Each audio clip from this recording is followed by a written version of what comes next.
কইতেছে যে আপনি প্রফেসর ইউনূসের সরকারের উপরে এত চেতলেন কে? যখন কেউ গণমানুষকে অবজ্ঞা করে, তার ছোট ছোট আকাঙ্ক্ষাকে উপেক্ষা করে, আমার মাথায় আগুন ধরে যায়।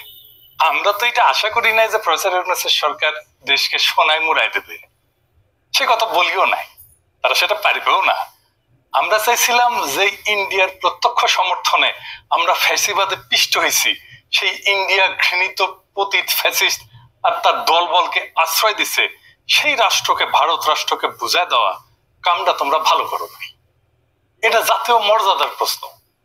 প্রত্যেক দিন পুশিং করতেছে ইন্ডিয়া। দেখেন এডিটর সাহেব, আপনি পুশিং লিগে সার্চ দেন, দেখেন কয়দিন পর পর কি পরিমাণে পুশিং হইতেছে বাংলাদেশে।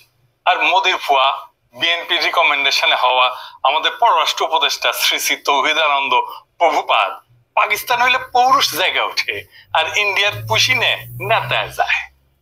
আমাদের স্বরাষ্ট্র উপদেষ্টা কয় এটা ইন্ডিয়ার উস্কানি না, মানে ওই বাংলাদেশের উপদেষ্টা না ইন্ডিয়ার উপদেষ্টা, এটাই প্রশ্ন। হাসিনার আমলে কেন পুশিন হয় না? আর কেন হাসিনা ক্ষমতা থেকে চলে গেলে পুশিন শুরু করে ইন্ডিয়া? ইন্ডিয়া দেখেন বাংলাদেশ থেকে পণ্য আমদানিতে নিষেধাজ্ঞা দিচ্ছে। ওই মাসে, যে মাসে নিষেধাজ্ঞা দিচ্ছে, ওই মাসে প্রায় 18% আমদানি বাড়াইছে বাংলাদেশ। দেখেন এমনকি এই বছর মে মাসে আইসাও বিবিসি রিপোর্ট করতেছে ইন্ডিয়া থেকে পণ্য আমদানি কমে নাই, বাড়ছে। শুধু তাই না, ইন্ডিয়া থেকে চাল আমদানি করবে সরকার, চুক্তি ফুক্তিও করে ফেলিছে। আর ইন্ডিয়া একের পর এক বাংলাদেশের পণ্য আমদানিতে নিষেধাজ্ঞা দিয়ে যাচ্ছে। পরপর 3 মাসে 3 বার নিষেধাজ্ঞা দিচ্ছে। দেখেন এর মধ্যে মাইলস্টোনের দুর্ঘটনা হইল, ইন্ডিয়া কইল ডাক্তার পাঠাবো, আর আমাদের স্বাস্থ্য মন্ত্রণালয় লাল ফেলাইতে ফেলাইতে ফেলাইতে রাজি হয়ে গেল। আসলো ইন্ডিয়ান ডাক্তার। আমি কইলাম স্বাস্থ্য মন্ত্রণালয়ে আমাদের ডাক্তারের এই বার্নের রোগীদের কোন চিকিৎসা দিতে পারবে না যেটা ইন্ডিয়ান ডাক্তার দিবে? চুপ করে থাকে, কথা কইতে পারে না, উত্তর নাই তো। কেন তারা কইতে পারে না যে ভাই ধন্যবাদ, আমরা নিজেরাই পারবো? এর মধ্যে পাঠাইলে ইলিশ। গতবার আমরা মেলা হাউকাউ করেছিলাম না, সেটা তারা পাত্তাই দেয় না। যেন ইলিশ ওদের বাপের, বাংলাদেশ মনে হয় ওদের বাপের জমিদারি। ইন্ডিয়ার ভয়ে থরহরি কম্প এদের। ইন্ডিয়ার সাথে ডিলিংস বাদ দেন, আওয়ামী লীগের মিছিল ঠেকাতে পারে না, এতই অপদার্থ এরা। ইন্ডিয়ার সাথে সম্পর্ক উন্নয়ন করবে, ইন্ডিয়ার সাথে আমাদের সমস্যাটা কি সেটা জিগান উপদেষ্টাদের কইতে পারে কিনা, কোন ন্যারেটিভ আছে কিনা? হাসনাত আব্দুল্লাহ কইছে যে এই সরকারের যে কোনো ব্যর্থতা আমাদের দোষ দেয়, দিবেই তো। এই সরকারকে কে বানাইছে? ওয়াকার, ছাত্ররা আর আসিফ নজরুল। তো দায় নিবা না কেন? পুরা জুলাইকে তো তোমরা মিডিল ক্লাসের ন্যারেটিভ বানাই ফেলছো, দেন মিডিল ক্লাস আর ঢাকা ইউনিভার্সিটির ছাত্ররা জুলাই করেছে।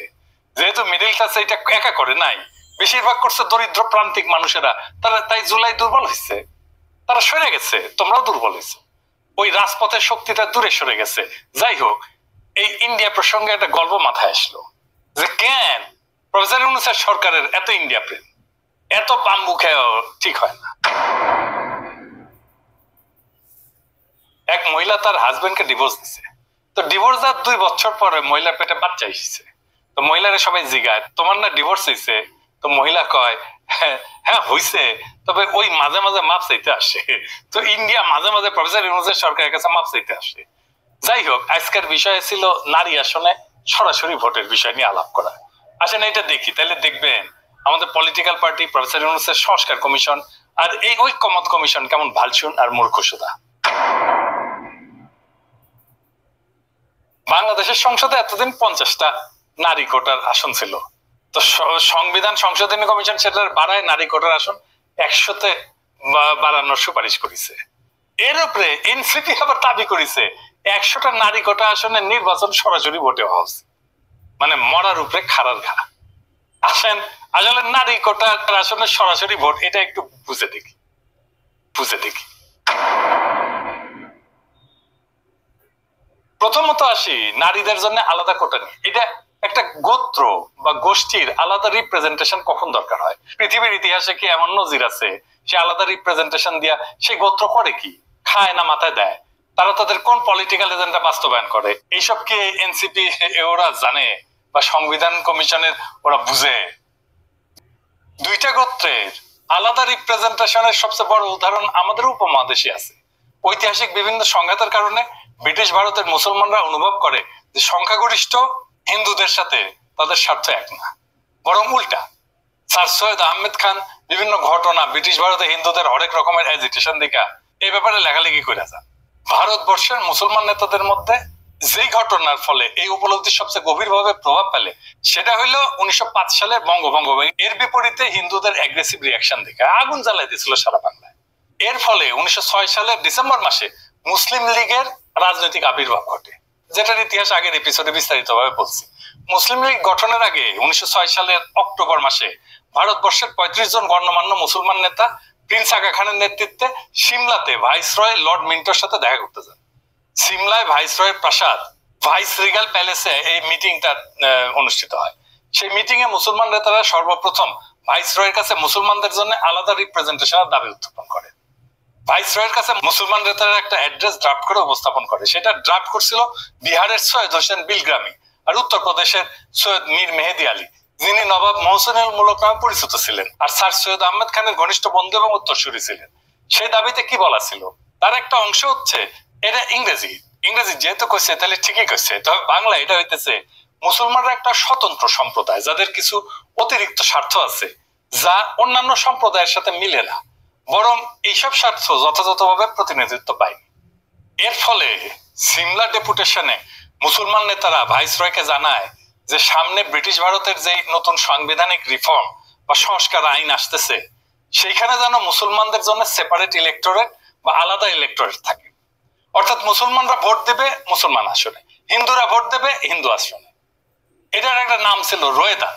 লর্ড মিন্টো মুসলমানদের স্বার্থ রক্ষার প্রতিশ্রুতি দেন এবং 1909 সালে যে মোরলে মিন্টো অ্যাক্ট পাস করা হয় ব্রিটিশ পার্লামেন্টে ভারতবর্ষের সংবিধান নিয়ে, সেখানে সর্বপ্রথম মুসলমানদের জন্য আলাদা ইলেক্টোরেট বরাদ্দ করা হয়। এইখানে মুসলমানরা কেন এরকম অনুভব করলো, তাদেরকে হিন্দুরা কি চোখে দেখতো, এসবের ইতিহাসের বাস্তবতা একদম ইতিহাসের বিভিন্ন লিটারেচার যেমন বঙ্কিম, শরৎচন্দ্র, ডিএল রায়, নীরজ চৌধুরী এদের কাছ থেকে কোট করেই প্রমাণ করে দেখানো যাবে, সেটা অন্য আলাপ। এর ধারাবাহিকতা এবং আরো অসংখ্য ঘটনার ফলশ্রুতিতে 1947 সালে পাকিস্তান রাষ্ট্রের আবির্ভাব ঘটে।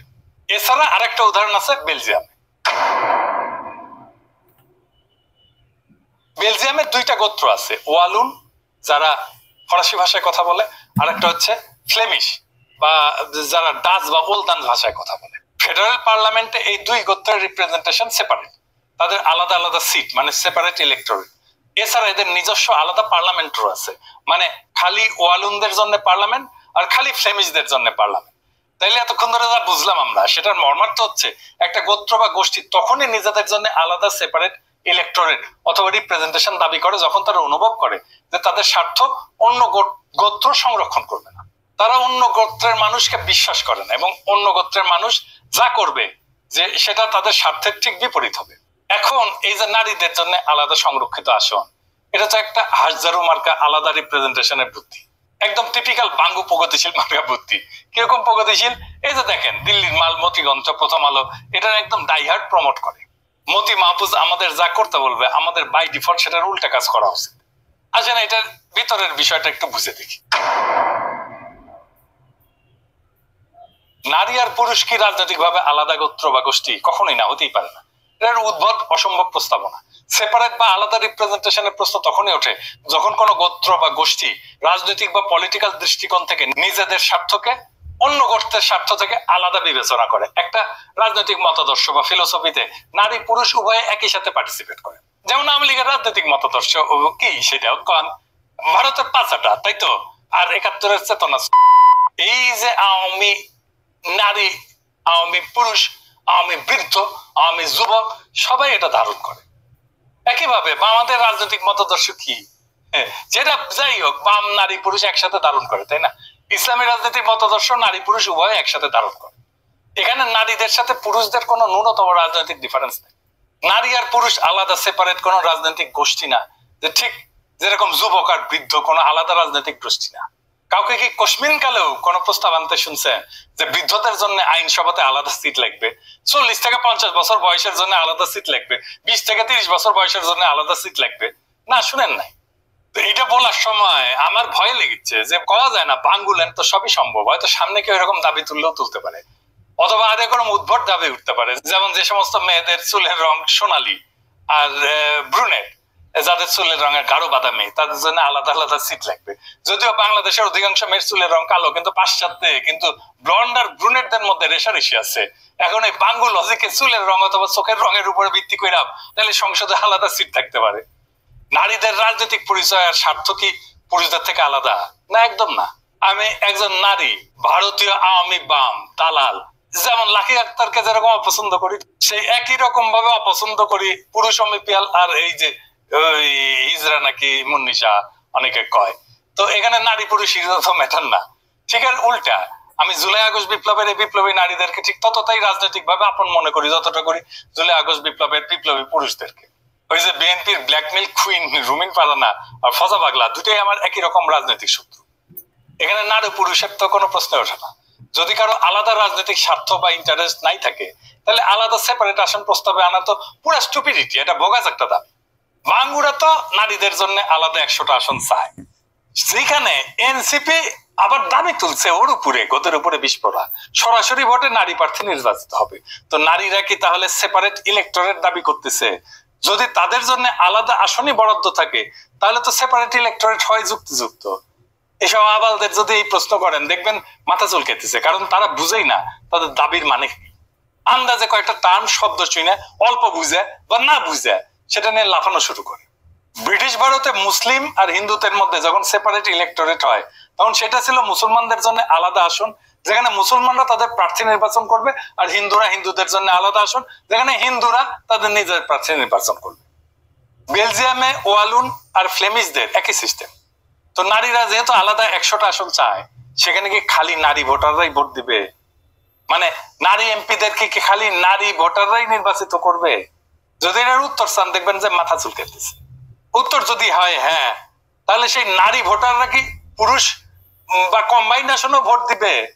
তো এখন এরা কবে যে হ্যাঁ অবশ্যই দিবে, তাইলে তো নারীদের ডাবল ভোট হয়ে গেল। মানে একজন নারী ভোটার 2বার করে ভোট দিচ্ছে, যেখানে পুরুষরা 1বার করে ভোট দিচ্ছে, যেটা গণতন্ত্রের একদম মৌলিক নীতি, 1 পার্সন 1 ভোট। এই মূল নীতির বিরুদ্ধে। বিশ্বের কোথাও এরকম উদ্ভট সেপারেট রিপ্রেজেন্টেশন সিস্টেম নাই। আর ধরেন যদি এটা সেপারেট রিপ্রেজেন্টেশন সিস্টেম হয় তাহলে নারী তো অর্ধেক বাংলাদেশের, 300 আসন পুরুষের আর 100 আসন নারীর, এটা কোনো ইনসাফ হইল? আবার দেখেন এরা যদি বলেন তখন ওরা কবে হয়তো যে না না, নারী আসনে নারী পুরুষ সবাই নির্বিবাদে ভোট দেয়া খালি নারী প্রার্থীদের নির্বাচিত করবে। তো নারী আসনের মূল লজিকই তো হচ্ছে নারীদের স্বার্থ পুরুষদের হাতে নিরাপদ না। তসলিমা নাসরিন থেকে শুরু করে সব বাঙ্গু প্রগতিশীল নারীবাদীদের তো একটাই থিওরি। তো ধরে নিলাম সেটাই যদি হয় তাহলে নারীরা কেন নিজেদের জন্য সেপারেট রিপ্রেজেন্টেশনে পুরুষদের ভোটাধিকার প্রয়োগের অধিকার দিবে? আজব ব্যাপার না? যখন ব্রিটিশ ভারতে হিন্দু মুসলিম অথবা বেলজিয়ামে ওয়ালুন ফ্লেমিশ সেপারেট ইলেক্টরেট হয় আর দুইটা গোত্র বিশ্বাস করে একে অপরের স্বার্থ রক্ষা করবে না, তখন তারা নিজেদের আসনে অন্য গোত্রকে কখনোই ভোট দিতে দেয় না। তো যদি এটা নাই হয়, মানে একটা গোত্রের আসনে যদি আরেকটা গোত্রের মেজরিটি মানুষ এসে ভোট দিচ্ছে, তাইলে তো পুরো সেপারেট ইলেক্টরেট বা রিজার্ভ সিটের পারপাস বা উদ্দেশ্যই মাঠে মারা গেল। মানে বাংলাদেশ স্টুপিডিটি মাঝে মাঝে আমার মাথায় আর রক্ত উঠায় দেয়। নারীদের সংরক্ষিত আসনে যদি পুরুষরা ভোট দিতে পারে তাহলে নারী পুরুষের আলাদা আলাদা আসনের দরকার কি? আর নারীদের জন্য সেপারেট সিটের দরকার কি? পুরো ব্যাপারটা এতই বোগাস, এতই বুলশিট যে বিশ্বের কোন পাশ্চাত্য দেশের আইনসভায় এরকম নারীদের জন্য আলাদা সংরক্ষিত আসনের কোন বিধানই নাই। আছে? আছে? নাই। জি ঠিকই শুনেছেন, পাশ্চাত্যে কোন দেশে নারীদের জন্য কোন আলাদা নারী কোটার আসন নাই। পাশ্চাত্যরা তো নিজেদের নারী স্বাধীনতার নারী ক্ষমতায়নের সূতিকাগার বলে মনে করে, বাঙ্গু প্রগতিশীলরা তাই বলে। সেই পাশ্চাত্য জগতে 20 শতাব্দীতে নারীরা প্রথম ভোটাধিকার পায়। সেটা পাওয়ার পর থেকে আজ পর্যন্ত একটা পশ্চিমা দেশ, জাপান, কোরিয়া, কোথাও এই নারীদের জন্য আইনসভায় কোটা নাই। তাদের ইতিহাসে কখনোই ছিল না। আমেরিকা বলেন, কানাডা বলেন, ইংল্যান্ড বলেন, অস্ট্রেলিয়া বলেন, ইউরোপ বলেন, কোথাও এই বোগাস সিস্টেম নাই। তো বাঙ্গু প্রগতিশীলরা ক্যাথলিকের চেয়ে মোর পোপ হইল। মানে কেউ যদি নিজেকে পোপের চেয়ে বড় ক্যাথলিক মনে করে, এইসব আতেলদেরকে বলা হয় মোর ক্যাথলিক দেন পোপ। তো বিশ্বের নারীদের জন্য কোটা আসন কোন কোন দেশে আছে জানেন? শুনবেন? আসেন এটা শুনি। নামগুলা কিন্তু মজার: Rwanda, Uganda, Bangladesh, Nepal, Pakistan, Jordan. বাঙ্গুল্যান্ডকে তো অনেকে উগান্ডার সাথে তুলনা করে, সেটা যে একেবারে ভুল তা কিন্তু না।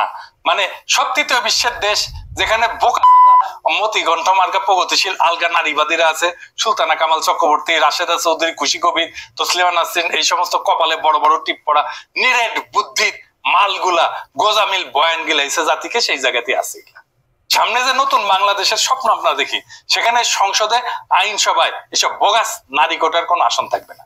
পুরা নারী কোটার আসনকে এরা অ্যাবলিশ করে দেওয়া হবে, জয় বাংলা করে দেওয়া হবে। আইনসভা বিষয়ে আমাদের পজিশন খুব সিম্পল, কোনো পিয়ার না, কোনো উচ্চ কক্ষ না, কোনো নারী কোটা না, তিনটা।